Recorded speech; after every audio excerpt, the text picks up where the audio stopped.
Well, I didn't really like the way we exited Afghanistan. It was long coming. Everybody. You think the exit from Afghanistan was as bad as the terror situation? Well, they're different things, right? Economic and military. I think it was a very bad performance, or is hard to look at. I was from the military, so it's really hard to look at that, to see like my country put like that. If I can bring it back to the cult thing, though. Okay. Wait, one more thing. Yeah. That because I'm just curious. Are you familiar with who negotiated the Afghanistan pull-out thing? Yeah, I've been told Trump did the Abraham. No, not the Abraham. It was some Doha Agreement. Yeah. Mm-hmm. Oh, yeah. That. We could definitely. That's that agreement, right?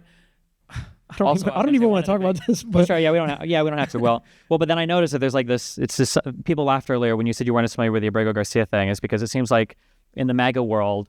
I personally don't subscribe to that cult model, not because I don't believe it, but I just haven't researched enough on it. But you brought up the I part, which is the information control. Yeah. And it's the idea that like, if I were to ask a Trump person about like trans sports, they could give me like 15 different competitions where a trans woman, just won over some cisgender women. But then if I ask like, oh, have you heard about this, this green card or visa holder who was deported with no due process to a slave camp in another country, the only country he was ordered by our courts not to be deported back to, and it was in violation of a TRO by signing an order on a Friday night and then shipping this guy to the country, like an unbelievable set of circumstances.